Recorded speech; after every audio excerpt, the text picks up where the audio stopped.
Hello दोस्तों, welcome back to my channel. आज हम शुरू करेंगे क्लास 9 चैप्टर 3 कोऑर्डिनेट ज्योमेट्री की एक्सरसाइज 3.1।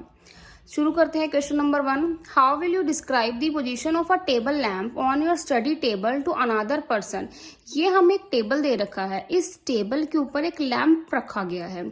उस लैम्प की जो पोजीशन है हमें किसी अनदर पर्सन को बतानी है कि टेबल के ऊपर जो लैम्प है वो कहाँ पर रखा गया है। चलिए शुरू करते हैं। सबसे पहले ये टेबल है। टेबल के जो सामने होती है वो हमारी स्टडी चेयर होती है। ये हमने मान लिया स्टडी चेयर है, तो ये हमें एज पता लग गई है, ये हमारी स्टडी चेयर है। एंड टेबल के साथ में भी एक एज दी गई है हमें।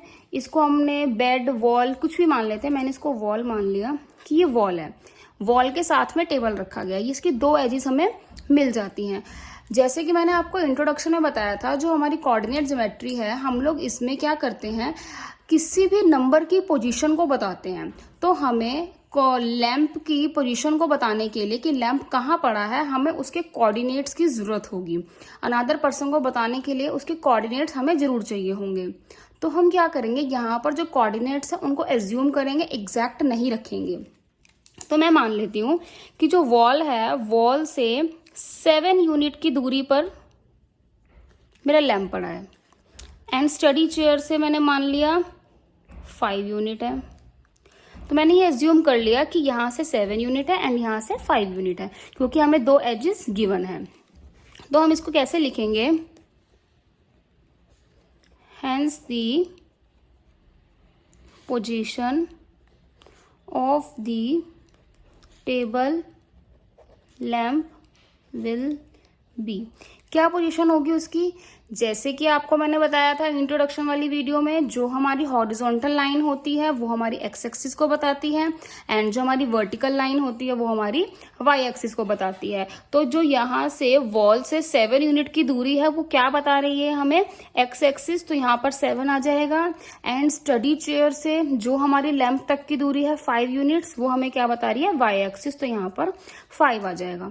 तो हम किसी अनदर पर्सन को ये बता सकते हैं कि वॉल से वो 7 यूनिट की दूरी पर है लैंप, एंड स्टडी चेयर से 5 यूनिट की दूरी पर है। चलिए शुरू करते हैं क्वेश्चन नंबर 2। शुरू करते हैं क्वेश्चन नंबर 2। स्ट्रीट प्लान मतलब गलियों का plan. A city has 2 main roads. एक सिटी है जिसकी 2 मेन रोड्स हैं, which each other at the centre of the city. जो सेंटर, सिटी के हमारे सेंटर पर हैं।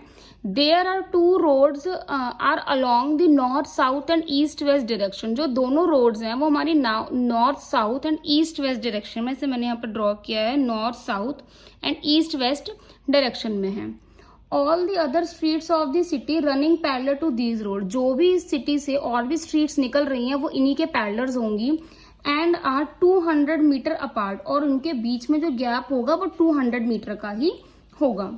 There are about 5 streets in east direction, और हर डायरेक्शन में हम लोग पैरेलली 5-5 स्ट्रीट्स बनाएंगे। ऐसे यहाँ पर मैंने बनाई है नॉर्थ साउथ के पैरेलल 1 2 3 4 5, एंड ईस्ट वेस्ट के parallel 1 2 3 4 5,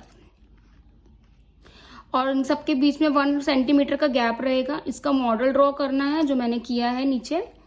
there are many cross section in your model. आपने देखा होगा इसके अंदर बहुत सारे क्रॉस सेक्शन दिख रहे हैं। जहां पर भी 2 हमारी रोड्स आपस में मीट करेंगी वहां पर एक क्रॉस सेक्शन बनेगा। A particular cross street is made by 2 street. जो पर्टिकुलर एक क्रॉस स्ट्रीट होगी वो 2 हमारी रोड्स को मिलकर बनी होगी। जैसे north south direction and another east west direction. जो एक स्ट्रीट होगी वो यहाँ से हमारे नॉर्थ साउथ डायरेक्शन में आएगी एंड ईस्ट वेस्ट डायरेक्शन में आएगी। इनको क्रॉस कर हमारा एक क्रॉस स्ट्रीट बनेगी। Each cross street is refer to as in the following manner. हर जो क्रॉस स्ट्रीट होगी वो इसी मैनर में होगी। If the second street running in the north south direction, अगर जो सेकेंड स्ट्रीट है वो हमारी कहाँ की है, नॉर्थ साउथ डायरेक्शन की। ये रही हमारी second street north south direction की। एंड देन जो 5th स्ट्रीट है वो हमारी कौन सी है, ईस्ट वेस्ट डायरेक्शन की। 1 2 3 4 5। तो यहाँ पर हमारी कुछ ये पॉइंट आ जाता है जहां पर ये दोनों आपस में क्रॉस कर रही हैं। तो हम इसको बोल सकते हैं ये जो पॉइंट है कि 2 5 है, क्योंकि नॉर्थ साउथ का क्या है point 2 second street, and east waste की स्ट्रीट कौन सी है 5 1 2 3 4 5। तो यहाँ पर ये दोनों मीट करेंगी। इसी ही हमें फॉर्मूले को, इसी ही पैमाने को हमें ध्यान में रखते हुए ये दो आंसर्स देने हैं। How many cross streets can be refer to as 4-3। हमें नॉर्थ साउथ की जो है वो 4th स्ट्रीट देखनी है एंड ईस्ट वेस्ट की जो है वो 3rd स्ट्रीट देखनी है, और देखना है कि इनसे कितनी जो स्ट्रीट्स हैं वो पास हो रही हैं। सबसे पहले हम नॉर्थ साउथ के देखते हैं। 4th स्ट्रीट 1 2 3 4 ये वाली है, एंड साउथ ईस्ट वेस्ट की 3rd 1 2 3 ये कुछ यहाँ पर मीट करेंगी 4 and 3। ये जो 4 and 3 स्ट्रीट है ये हमारी किसी और पार्ट पे मिलेगी नहीं मिलेगी, क्योंकि हमारा ये जो स्ट्रीट है दोनों के क्रॉस सेक्शन से सिर्फ एक ही स्ट्रीट आएगी। तो हम यहाँ पर इससे लिख सकते हैं इसका answer, only single cross street can be referred to as 4-3। 4-3 coordinates पर हमारी सिर्फ एक सिंगल स्ट्रीट ही मीट करेगी। सेम नेक्स्ट करना है, how many cross streets can be refer to as 3-4। 3-4 पे कितनी आएंगी? सबसे पहले नॉर्थ साउथ की 3rd street 1 2 3 and east waste की 4th 1 2 3 4 कुछ यहाँ मीट करेंगी ये 3-4। इससे भी सिंगल ही स्ट्रीट आएगी, तो यहाँ पर भी हम आंसर लिख सकते हैं इसका, ओनली सिंगल